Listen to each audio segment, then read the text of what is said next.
Saber Direito desta semana, o professor Tiago Martins de Oliveira traz um curso sobre tabelionato de protesto. Durante as 5 aulas, ele vai abordar os temas: a teoria geral do protesto, os procedimentos, a jurisprudência, os títulos em espécie e a desjudicialização. Já está no ar a aula 3.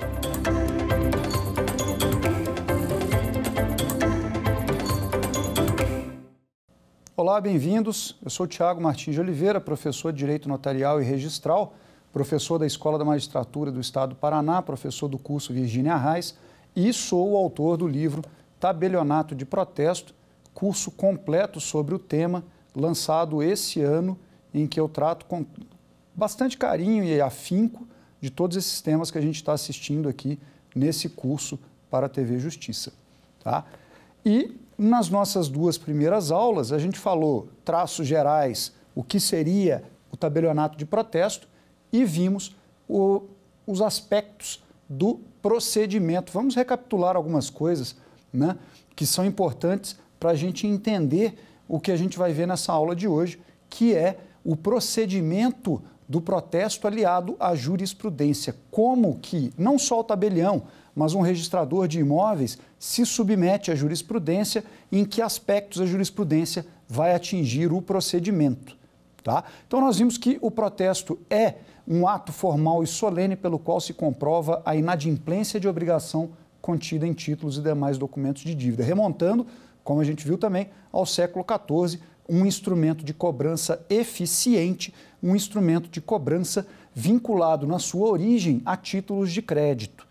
Tá? E como instrumento vinculado a títulos de crédito, ou seja, circulação de riquezas, ele não está isento de se envolver em lides, se envolver em problemas. Por quê? Porque a própria circulação de riquezas gera discussão judicial, temos repercussão disso na esfera judicial, temos súmulas, temos julgados repetitivos, temos de toda a sorte de entendimento jurisprudencial no que diz respeito a títulos de crédito e no que diz respeito ao tabelionato de protesto, tanto na esfera judicial quanto na esfera administrativa. Por que na esfera administrativa? Nós vimos na primeira aula que o fundamento normativo dos cartórios, por assim dizer, serviços notariais e de registro, é o artigo 236 da Constituição.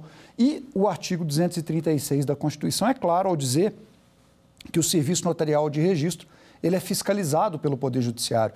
E essa fiscalização traz inerente a ela o poder regulamentar. Tá? E esse poder regulamentar também o poder de exercer controle sobre as atividades praticadas pelo tabelião. Então, por exemplo, a gente viu que o tabelião, no procedimento, ele protocola um título e faz a sua qualificação. Ele fazendo a sua qualificação sobre esse título, ela pode ser positiva, ou seja, admitir aquele título a protesto e dar seguimento ao protesto, ou ele pode ter uma qualificação negativa, que seria fundamentada em quais elementos, como nós vimos na aula anterior. Primeiro, qualificação com base formal, análise nos termos do artigo 9º da Lei 9492, a Lei de Protesto, dos elementos formais da legislação específica. Então, cédula de crédito bancária, recebe-se uma cédula de crédito bancária, vai na Lei 10.931, vê os elementos e, em cima disso, a gente diz se é positiva ou negativa a qualificação. Sendo positiva, tem seguimento o procedimento do protesto. Sendo negativa, qual solução que o credor ou o apresentante ou o interessado na lavratura daquele protesto tem? Ele pode usar de um procedimento que é previsto na Lei 6.015, que é a Lei de Registros Públicos, no seu artigo 198, que é o procedimento de dúvida. Nada mais é do que um recurso, por assim dizer, na esfera administrativa. Ele é encaminhado para quem o Código de Organização Judiciária Local disser que tem competência para analisar esse recurso, julgar essa dúvida é o procedimento, e essa dúvida pode rever a decisão material, ou seja, requalificar a decisão que o tabelião tomou de recusa daquele protesto.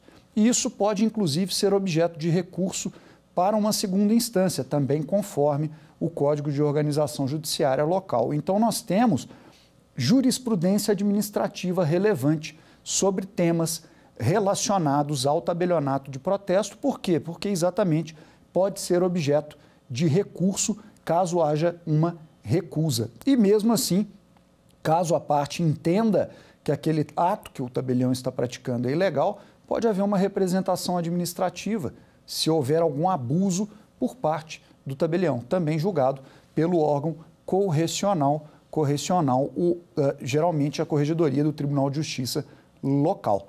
Tá? Temos decisão do CNJ também e muita decisão do STJ aplicável à espécie. Tá?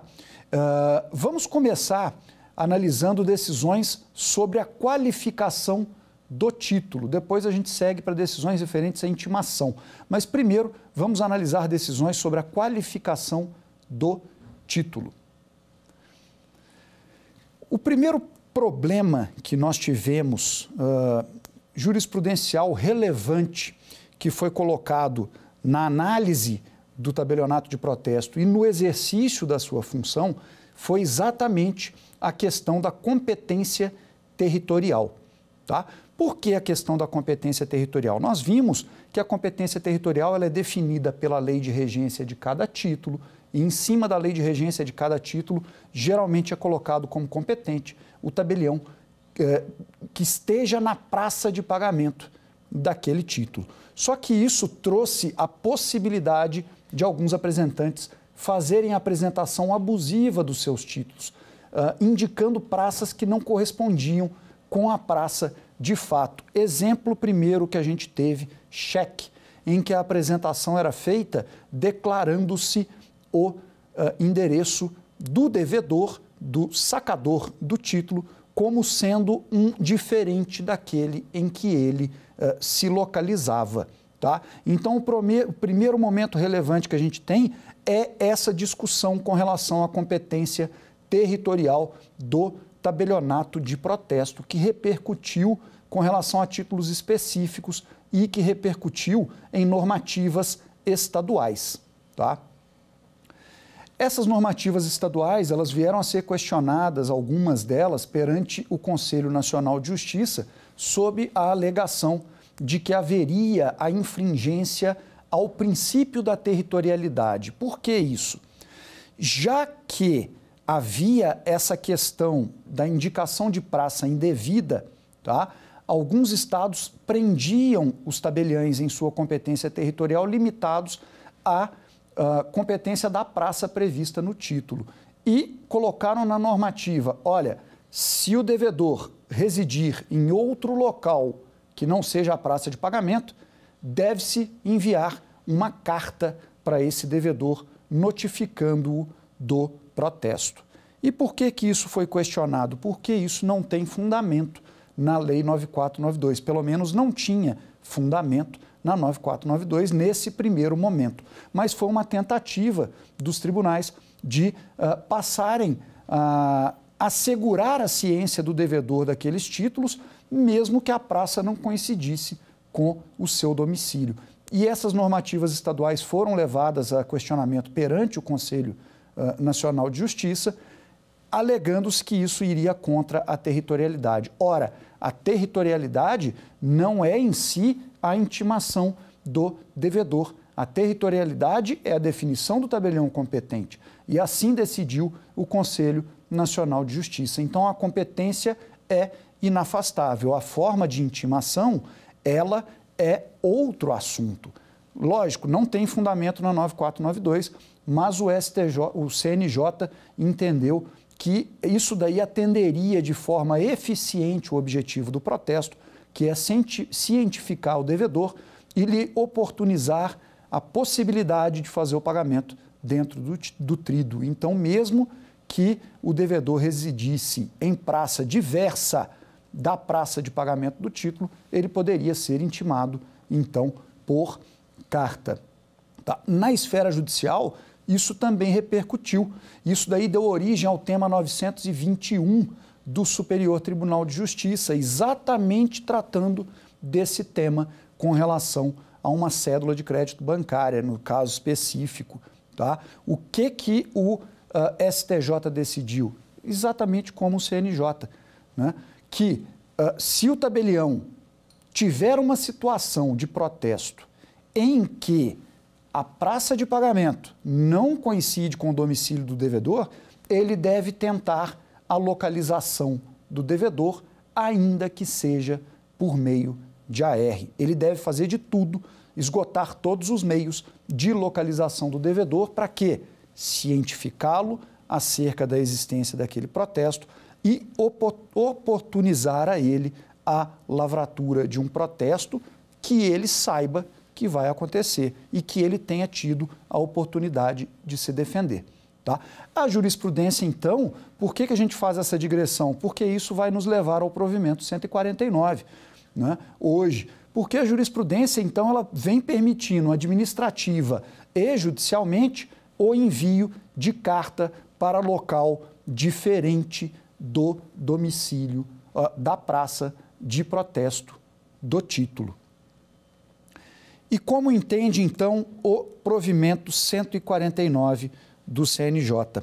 O provimento 149 do CNJ, ele traz hoje, no artigo 356, parágrafo 5º, uma previsão que incorpora esse entendimento jurisprudencial tanto do repetitivo 921 do STJ, quanto o julgado administrativo do CNJ. O que diz o parágrafo 5º do artigo 356? Ele diz que no caso excepcional do intimado domiciliado fora da competência territorial do tabelionato, o tabelião vai expedir uma comunicação para esse devedor e vai publicar a intimação por edital dentro do prazo de 10 dias úteis, ou seja, no 10º dia útil, ele vai publicar no edital. A intimação, então, nessa hipótese do devedor domiciliado fora da base territorial do tabelião, é uma intimação ficta, né? Mas com base na jurisprudência, o CNJ, então, positiva esse encaminhamento dessa carta, essa cientificação do devedor, assegurando a ele plenamente o direito, tá, de ter ciência da existência daquele protesto. E, além disso, não só a questão da ciência do devedor. Quando da edição do provimento 87, que é o fundamento do provimento 149, ele foi incorporado pelo provimento 149 do CNJ, o CNJ já tinha uma preocupação que a inobservância da praça, o deslocamento de praça, por assim dizer, poderia gerar fuga de receita dos tribunais e dos próprios tabelionatos, caso a utilização da praça fosse fraudulenta. Esse é um problema que teve que ser encarado e é um problema que está inserido na fundamentação do provimento 87, a própria preservação do equilíbrio econômico-financeiro. Por quê? Das serventias e dos tribunais. Por quê? Observação de praça, competência, é uma regra de ordem pública inafastável. Gerou problemas? Gerou problemas, sim, mas ela é inafastável e o seu afastamento gerava problema para devedores, para cartórios e para os tribunais. Tá? Então, o CNJ, incorporando toda essa jurisprudência, houve por bem trazer no 356, parágrafo 5º, esse regramento específico. Então, soluciona-se a questão, como a gente viu, também fundamento essa jurisprudência para a Lei 13.775, que nós vimos, duplicatas eletrônicas, em que se diz que deslocamento de praça depende de ciência inequívoca do devedor com relação à sua ocorrência. Tá? Outro tema muito importante que a jurisprudência trata diz respeito à qualificação em si. A gente viu que a qualificação do tabelião ela se dá com relação a elementos formais. E a Lei 9492 exclui de forma expressa a análise da prescrição. Qual o problema que nós encaramos, então, que foi percebido? A existência de uma indústria de aquisição de títulos antigos, os chamados títulos podres, e a apresentação desses títulos a protesto. E essa apresentação de títulos a protesto, considerando que não há a análise da prescrição pelo tabelião de protesto, passou a gerar discussões, levou a ações de cancelamento de protesto, ações de dano moral, tanto contra o tabelionato, mas principalmente contra os credores, porque seriam dívidas, às vezes, de 1 década, 2 décadas. Então, considerando-se ali uma cobrança abusiva. E nós temos o entendimento hoje de que o tabelião pode, né, analisar se aquele título se trata de uma cobrança muito antiga. Ele não vai analisar se trata de um título prescrito, mas ele pode ver se tem o chamado intuito emulatório do devedor. Tá? Então, o primeiro momento que nós temos é o entendimento do STJ, fundamentado em toda essa discussão acerca da prescrição, dizendo que, conforme repetitivo 945, o protesto de um título prescrito gera dano moral. Tá? Mas é importante a gente analisar esse repetitivo 945. Qual é o fundamento dele? O repetitivo 945 ele foi uma discussão travada entre credor e devedor, exatamente fundamentada na prescrição. Se haveria essa questão do dano moral em decorrência da ação do credor de protestar uma dívida prescrita. E o STJ entende que sim. Esse é, hoje, o repetitivo que fundamenta o dano moral no caso do protesto de título prescrito. Mas ele é orientado a quem? Ele é orientado às partes. No caso do tabelionato de protesto, a literalidade do artigo 9º diz que não vai ser analisada a prescrição. E notários e registradores estão excluídos da previsão de aplicabilidade dos precedentes previstas no Código de Processo Civil. Tá? Notários e registradores estão adstritos à legalidade estrita. Tá? Não tem como haver aplicação de precedente no extrajudicial. Esse é um tema que é debatido, é um tema que, imagino, em breve pode evoluir, mas o entendimento hoje é esse. Não cabe aplicação de precedentes ou de jurisprudência diretamente pelos tabeliães, a não ser que haja alteração normativa de alguma ordem, de alguma sorte. E, então, temos aí o tema 945 delimitando isso com orientação para credor e devedor. O credor que protestar um título prescrito vai responder por aquilo. Ele terá responsabilidade por esse protesto. Como que o tabelião vai agir? Seguindo a literalidade do artigo 9º. Não vai analisar a prescrição. Mas aí fica uma questão, né, que eu disse, nós temos um problema e precisamos solucionar, que é o protesto dos títulos muito antigos. E eu não posso aplicar a jurisprudência. Aí entra o CNJ. O CNJ já trouxe, num primeiro momento, na edição do provimento 30, que tratava especificamente de cheques, uma previsão em que ele falava que o tabelião poderia devolver títulos com datas muito antigas. Conceito jurídico indeterminado. Né? O que seriam datas muito antigas? Isso aí da subjetividade do tabelião. Mas ele passaria, a partir do provimento 30, a ter essa possibilidade de devolver esses títulos com datas muito antigas. E essa previsão, ela foi também incorporada pelo provimento 149.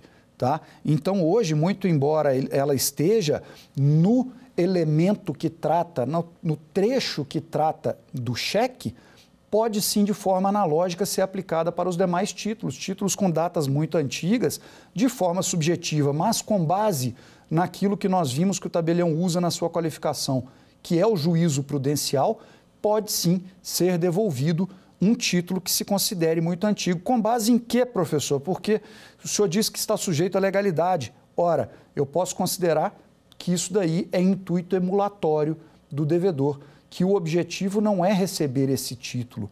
O objetivo é fazer uma cobrança fraudulenta, que é o que era feito.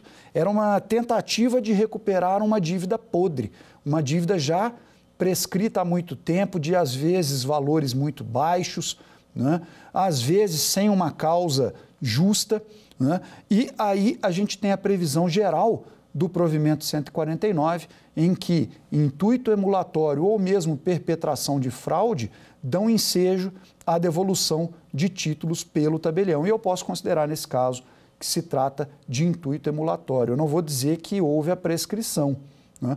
Eu vou dizer que há um intuito emulatório. Sobre a legalidade estrita, como que repercutiu a jurisprudência após a edição, como que repercutiu na esfera administrativa e judicial após o tema 945 do STJ. O extrajudicial teve um movimento muito interessante, capitaneado pelo Estado de São Paulo, a partir da edição desse tema 945. O Estado de São Paulo tinha a súmula 17, o Tribunal de Justiça de São Paulo, a súmula 17, que dizia que o protesto de título prescrito não gerava dano moral. E essa súmula foi revogada a partir da edição do tema 945. O Tribunal de Justiça de São Paulo passando a adotar o entendimento do STJ, título prescrito protestado, gera dano moral. Dano moral, inclusive, que a jurisprudência entende que é in ré ipsa, ou seja, independe de prova, decorre do próprio protesto. Houve o protesto, gera o dano moral. Tá? E aí, o que aconteceu após a revogação dessa súmula 17 pelo Tribunal de Justiça de São Paulo? A Corregedoria do Tribunal de Justiça de São Paulo fez uma alteração no Código de Normas, normativa administrativa editada com base no poder hierárquico, tirando desse Código de Normas a expressão não cabendo ao tabelião analisar prescrição ou decadência. Tá? Quando o tribunal fez isso, alguns tabeliães passaram a entender que deveriam fazer a aplicação imediata desse tema 945. E alguns passaram a fazer essa aplicação imediata e, obviamente, devolvendo os títulos, houve um movimento de suscitação de dúvida. Essa suscitação de dúvida na esfera administrativa levou a decisões tanto de primeira quanto de segunda instâncias e elas tiveram momentos diferentes. Num primeiro momento, seguindo a literalidade do tema 945, houve um entendimento de que sim, seria abusivo o protesto do título prescrito, tá? Que seria abusivo o protesto do título prescrito. E sustentou-se, manteve-se a devolução dos títulos feitas, as devoluções dos títulos feitas pelos tabeliães, né, na esfera administrativa. Só caberia recurso para a esfera judicial, mas na esfera administrativa a recusa estava mantida. Segunda instância também aplicando esse entendimento. Tá? Mas aí vem o STJ, ainda na linha do tema 945, e diz, veja, não basta a prescrição da ação executiva. Se houver outros meios de cobrança, como, por exemplo, a ação monitória, não é abusivo o protesto, a cobrança. Então, havendo meios de cobrança alternativos à execução, exemplo, a monitória, né, ou uma ação de cobrança ordinária, não é abusivo o protesto, não gera dano moral. E isso, novamente, repercute na jurisprudência administrativa, começando por São Paulo e se estendendo em outros estados, no sentido de que, havendo então outros meios, outros meios de cobrança, pode o tabelião receber essa dívida a protesto. Mas isso não é uniforme. Há estados que ainda aplicam, por previsão normativa expressa, nas suas normativas administrativas, aplicam a literalidade do artigo 9º da Lei 9492 e não fazem a análise de prescrição. Então, carecendo aí de uma normatização nacional no sentido de se manter ou não a aplicabilidade do artigo 9º da Lei 9492. Mas, na prática, a grande maioria dos tabeliães não fazendo a análise de prescrição, tá? Isso sendo de responsabilidade do credor a evitar a lavratura de um protesto indevido contra o seu devedor. Esse cuidado, o STJ hoje já diz que a cobrança, recentemente falou, cobrança de dívida prescrita não pode ocorrer nem na via judicial, nem na via extrajudicial, porque a pretensão, tanto na judicial quanto na extrajudicial, é a mesma, tá? Fundamentada em direito material, que não mais pode ser pretendido. Então, posição do fim de 2023 do STJ, que pode vir a ter repercussão, por exemplo, inclusive no cancelamento de protestos, que a gente vai ver um pouquinho mais à frente. Mas o entendimento hoje, na jurisprudência, assentado, lavratura de protesto, pedido de protesto, título prescrito, gera dano moral in ré ipsa, não depende de prova, e no extrajudicial também está extinta a pretensão, conforme entendimento do STJ. Esse tema é um tema quente, muito quente, porque a partir dessa recente decisão do STJ, certamente a gente vai ter orientação nacional sobre isso, e essa orientação nacional muito provavelmente vindo do Conselho Nacional de Justiça, que é o órgão que tem a competência para regulamentar na esfera federal os temas da área extrajudicial. Tá? E entendo eu que deve seguir essa regulamentação, imagino eu que deve seguir essa regulamentação, exatamente nesse sentido do que foi julgado pelo tema 945, que é do recurso especial 1.423.464 de Santa Catarina, que deu origem a esse repetitivo 945. Imagino eu que vá orientação nacional nesse sentido. Tá? Outro tema muito importante na jurisprudência, principalmente na jurisprudência administrativa, tem repercussão na doutrina, né, é quem deve ser intimado do protesto. Tá? A gente viu no início do curso que um dos princípios do protesto é o princípio da unitariedade, que diz, que nos reza que o protesto é feito em função do título, não da pessoa, do devedor, tá? E que cada título é protestado tão somente uma vez. Mas vamos focar nessa questão de protestar-se o título. Por que a gente fala isso? Porque o Brasil, enquanto signatário da LUG, que é considerada a legislação cambial por excelência, ele dispensa o protesto em face dos co-obrigados. Os co-obrigados não são protestados. Quem é protestado é o devedor principal. Essa é a lógica da LUG e isso a doutrina historicamente vem tratando dessa forma. Mas isso teve debate na esfera administrativa, sim. Por quê? Porque havia o interesse de se ampliar a possibilidade de recebimento de determinada dívida, intimando-se e lavrando-se um protesto, ou seja, gerando uma restrição em desfavor dos co-obrigados, avalistas e endossantes, co-obrigados que também são responsáveis pelo pagamento da dívida. E se são responsáveis pelo pagamento da dívida, em tese, poderiam ser intimados e contra eles feita a restrição. Tá? Isso chegou na esfera administrativa, esse debate. Houve julgados tanto permitindo em casos excepcionais quanto negando em casos excepcionais, mas a posição hoje majoritária admite, contrário àquilo que a LUG prega, que o Brasil é signatário da LUG, que pode sim haver a intimação e o protesto contra co-obrigados. Um exemplo é o estado do Paraná, outro exemplo é o estado de Santa Catarina, em que você pode sim intimar os co-obrigados. Qual o objetivo? Ampliar a possibilidade de recebimento da dívida, já que de fato existe uma obrigação cambial. O aval, como nós sabemos, é a garantia da dívida e o endosso é o ato pelo qual aquele título circula. E como ato de circulação também gera a responsabilidade do endossante.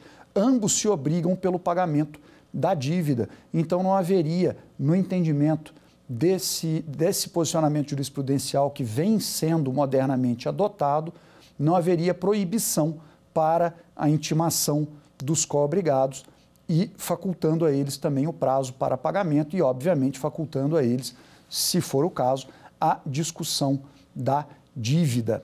Tá? Tribunal de Justiça de São Paulo, claro, teve a primeira normativa nesse sentido e ele também era o que tinha posição mais restritiva com relação à intimação dos co-obrigados, mas ele passa a adotar esse entendimento nos últimos 3, 4 anos, a partir de 2020, mais ou menos, permitindo, tá, a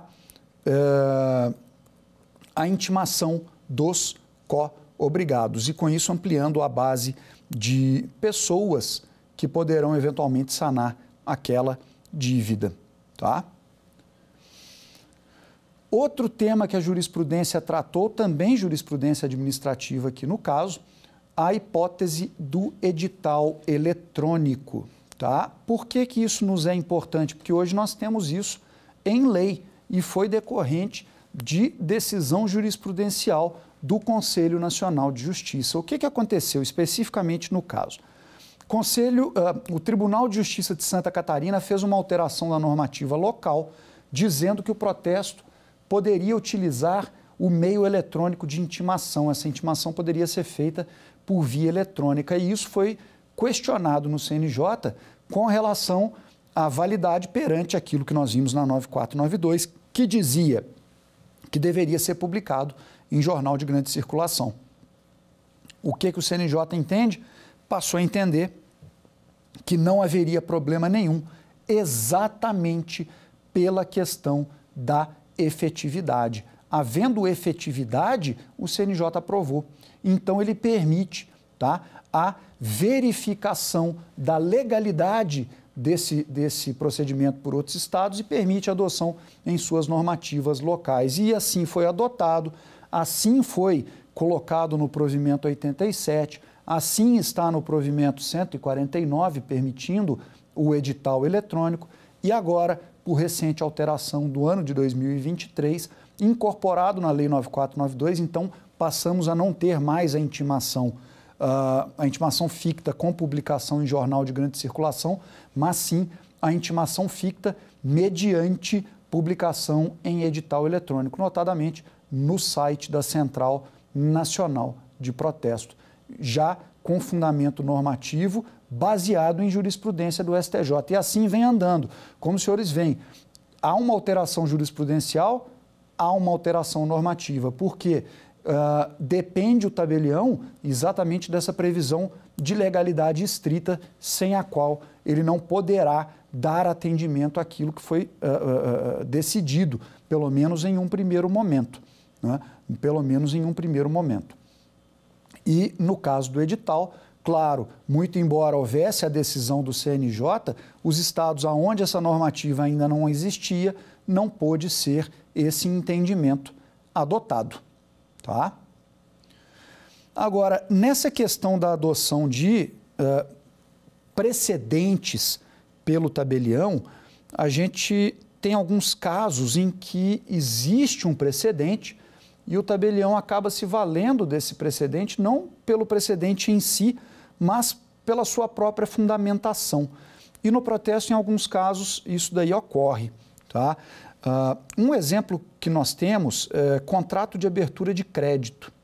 Contrato de abertura de crédito que é entendimento sumulado, que o contrato de abertura de crédito ele não tem liquidez, e aí vem o STJ pela súmula 233, dizendo que ele não serve como título executivo. Tá? Então, haveria pelo tabelião a aplicação da súmula 233 do STJ, recebendo um contrato de abertura de crédito e negativa a esse protesto por falta de liquidez, porque nós vimos que a liquidez vai ser analisada, não é bem assim a situação. Né? A situação é um pouco mais complicada, porque existe todo um fundamento teórico por trás disso, toda uma lógica que, obviamente, levou à edição da súmula 233. Ela não é um ato normativo, ela é um entendimento com base em fundamento doutrinário. Por que que o título, o contrato de abertura de crédito, não é um título líquido, segundo o Superior Tribunal de Justiça e posicionamento adotado por todos os tribunais hoje, e até por estar sumulado, o fato de a formação da conta se dar de forma unilateral pela instituição financeira tira a liquidez e certeza dessa conta, desse título, porque o título não teria nele mesmo um valor da dívida estampado, apenas uma promessa da instituição financeira de fornecer determinado valor. E com isso eu não consigo liquidez suficiente para fazer o protesto. Então a gente não fala em aplicação da súmula 233 nesse caso da qualificação ou qualquer outra súmula ou entendimento jurisprudencial. A gente vai falar na aplicação da lógica que levou à edição dessa jurisprudência. No caso específico aqui colocado do contrato de abertura de crédito, a lógica é: o título não é líquido. Tanto não é líquido que não embasa a execução. Se ele não embasa a execução, por falta de liquidez, a falta de liquidez também subtrai dele, na verdade, a pretensão de lavratura do protesto. Tá? É uma discussão complexa, com base em entendimento doutrinário e jurisprudencial, mas que veio a ser acatado já, inclusive, na esfera administrativa, julgados dando na esfera administrativa pela proibição do protesto de abertura de crédito em conta. Né? Então, o tabelião, nesse caso, ele está adstrito à legalidade estrita, que é a análise de liquidez, certeza e exigibilidade. Não sendo líquido, ele não pode dar seguimento a esse protesto. Isso com base na jurisprudência, que pegou e adotou um posicionamento doutrinário firme.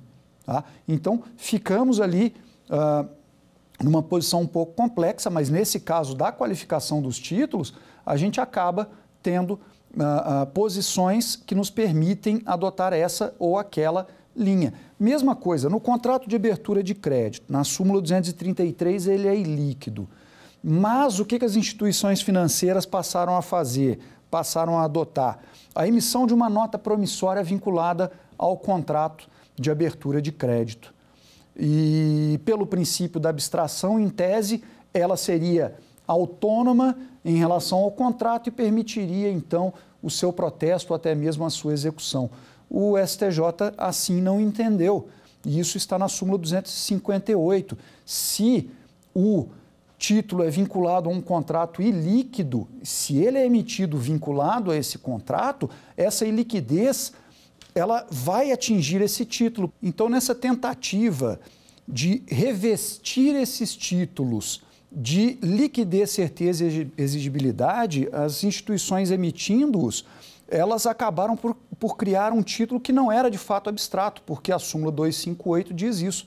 A súmula 258 do STJ diz que não vai se aplicar abstração a essa nota promissória vinculada a um contrato de abertura de crédito. Ora, se ela não é abstrata, ela é ilíquida. Se ela é ilíquida, também não pode ser protestada. Né? Passa o tabelião a fazer uma análise material? Não, ele não vai fazer uma análise material no caso. Ele vai fazer a análise formal baseada na liquidez. E aí, liquidez decorrendo aí desse entendimento, por ser vinculado o título a um título ilíquido, não sendo abstrato, ainda que circulando. Olha que interessante, a súmula 258 coloca isso, mesmo que circulando, ele não se abstrai do negócio jurídico originário, portanto, ele nunca vai se tornar líquido. A causa dele é um contrato ilíquido.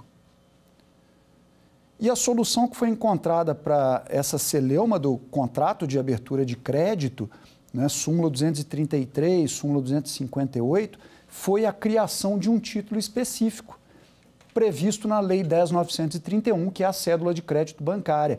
A cédula de crédito bancária, por previsão legal expressa, pode ser emitida tanto no contrato de abertura de crédito direto, ou seja, no mútuo, ou no contrato de abertura de crédito em conta, tá? Então, nas duas espécies, qualquer modalidade de abertura de crédito, cabe a emissão de uma cédula de crédito bancária, um título que é emitido pelo devedor em favor de instituição financeira ou instituição a ela equiparada e que é, conforme jurisprudência e entendimento do STJ, líquido na sua essência por previsão legal expressa. Então, nesse tipo de operação, o que nós vemos na prática hoje, na abertura de crédito em conta corrente, é a emissão de uma cédula de crédito bancária. E com a emissão da cédula de crédito bancária, a gente tem a possibilidade de protesto desse título, tanto pelo valor vencido e, se ele tiver previsão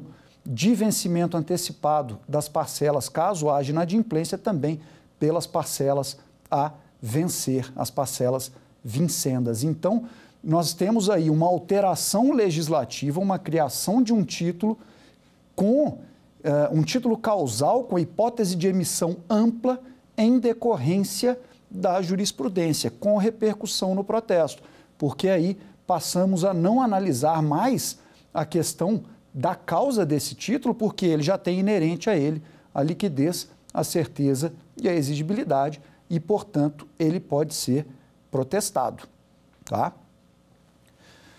Outro tema bem importante no que diz respeito ao tabelionato de protesto, recente caso especificamente julgado pelo Supremo Tribunal Federal, diz respeito à responsabilidade civil. Qual seria a responsabilidade civil dos notários e registradores, ou seja, do tabelião de protesto? Pela previsão do artigo 236 da Constituição Federal, a responsabilidade civil deverá ser regulamentada por lei específica.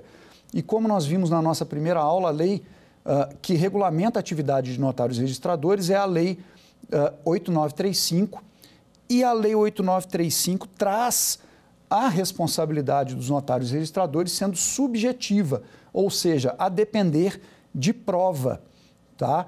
Mas o Supremo Tribunal Federal veio a entender que no caso específico de notários e registradores, por serem agentes públicos, agentes particulares em colaboração com o poder público, haveria a responsabilidade do Estado. Não a responsabilidade exclusiva do Estado, mas o Estado também seria responsável.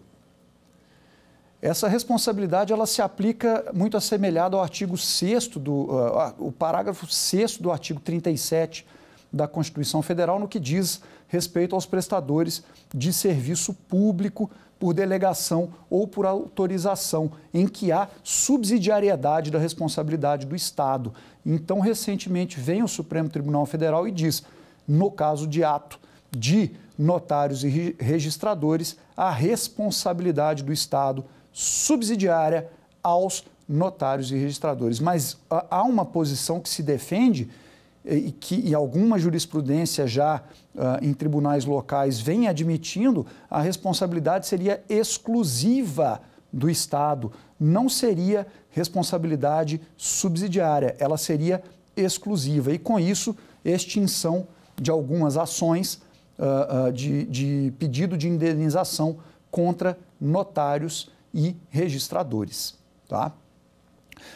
Outro aspecto jurisprudencial importante que veio a trazer relevância para a atividade do tabelião de protesto. Protesto falimentar.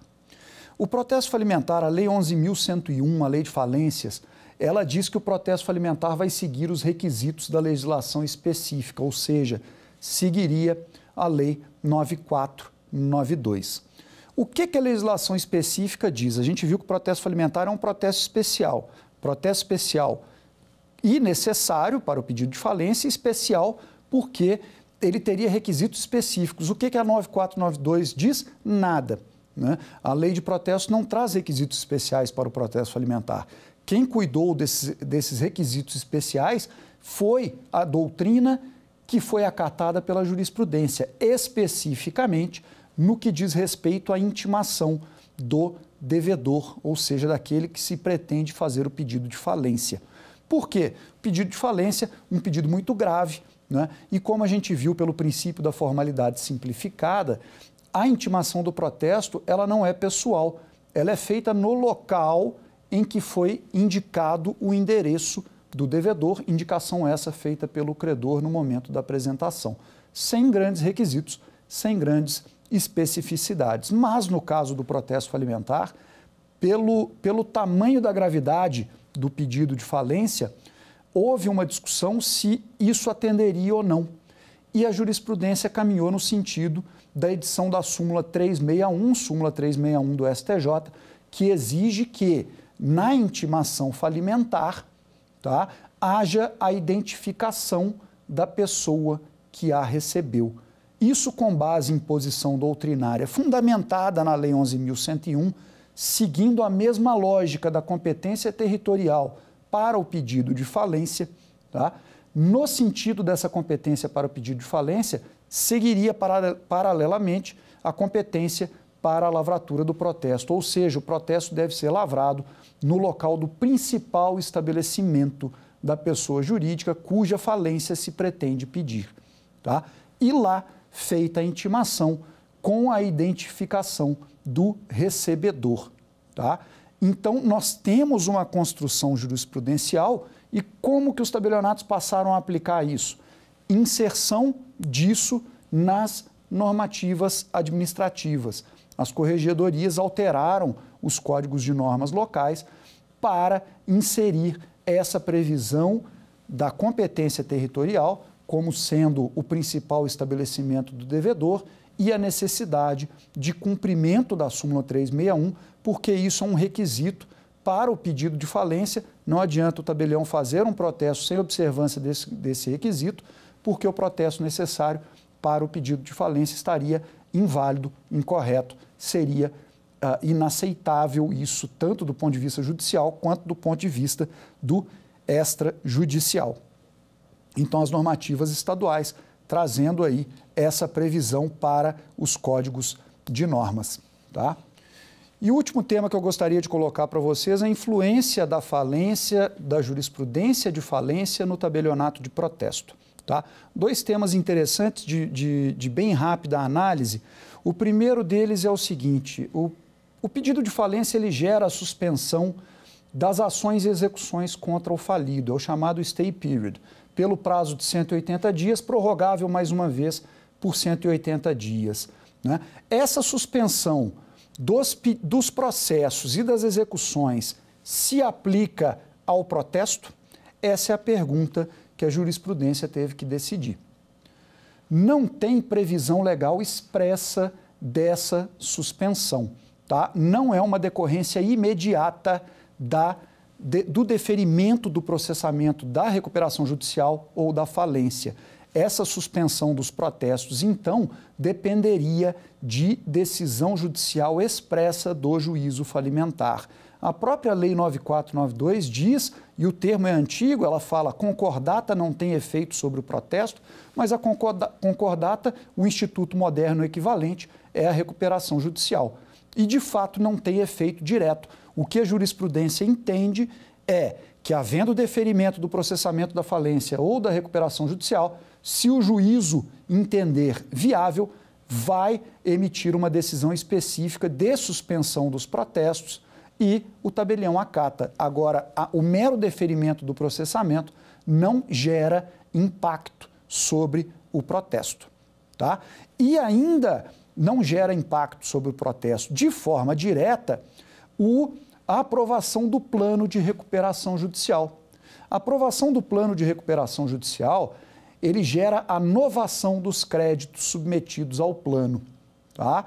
E essa novação, por que muito embora a novação seja uma extinção de dívida, e a gente viu em cancelamento que a extinção de dívida é motivo de cancelamento de protesto, a novação da lei de falências é uma novação sui generis, é uma novação sujeita a uma condição resolutiva, qual seja efetivo pagamento das dívidas dentro do prazo da recuperação judicial, que é de até 2 anos. Tá?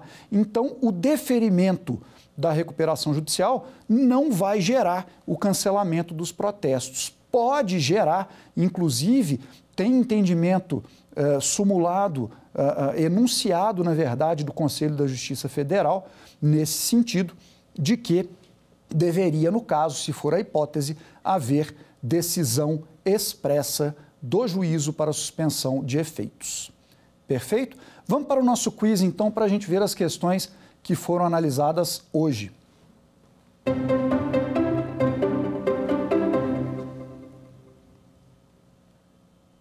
Primeira pergunta colocada: qual a repercussão da prescrição sobre o protesto? Letra A, o título terá o protesto recusado pelo tabelião. Letra B, o protesto será lavrado, mas não terá publicidade. O protesto, na letra C, será lavrado, mas pode ser considerado abusivo. E a última, caso o devedor alegue a prescrição, o procedimento será obstado. Olha, vamos lá. O título terá o protesto recusado pelo tabelião. Nós vimos que, pela Lei 9492, não cabe análise de prescrição pelo tabelião. Então, essa recusa seria indevida pela literalidade do artigo 9º, tá? Ele será lavrado e não terá publicidade. Não tem fundamento legal, não tem fundamento normativo. Lavrado o protesto, ele será público, tá? Letra C, o protesto será lavrado, mas pode ser considerado abusivo. Esse é o tema 945 do STJ. O STJ diz exatamente isso. Se o credor utilizar do protesto para a cobrança de um título prescrito, ele pode ser responsabilizado, tá? E caso o devedor alegue a prescrição, o procedimento será obstado. A gente viu na última aula no procedimento que, havendo qualquer alegação do devedor, ela só vai ter publicidade no instrumento e não obsta nada. Então, aqui no caso, a resposta correta, a letra C. A próxima questão, então.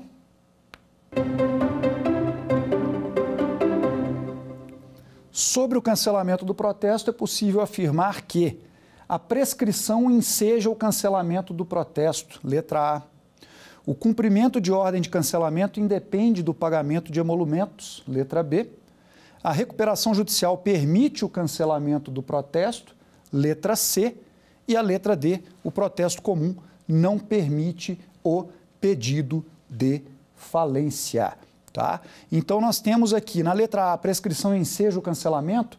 Como colocado, isso ainda não tem uma definição se vai ensejar o cancelamento ou não. Não há fundamento normativo para esse posicionamento. Inclusive, tem informativo do STJ conjugado nesse sentido, dizendo que não basta a prescrição para o cancelamento. Tá? Letra B, o cumprimento da ordem de cancelamento independe do pagamento de emolumentos. Nós vimos isso quando a gente viu o procedimento. É a posição do STJ. O STJ diz, não pode o tabelião se opor ao cumprimento da ordem judicial, alegando necessidade de pagamento de emolumentos. Tá? Letra C, a recuperação judicial permite o cancelamento do protesto, como nós vimos há pouco, é uma novação sui generis que pode ser desfeita porque sujeita à condição resolutiva e, portanto, não permite o cancelamento, permitiria, quando muito, suspensão de efeitos. Tá? E o protesto comum não permite pedido de falência do devedor, sim, tem que ser o protesto especial que nós vimos feito com base na súmula 361, com requisitos específicos.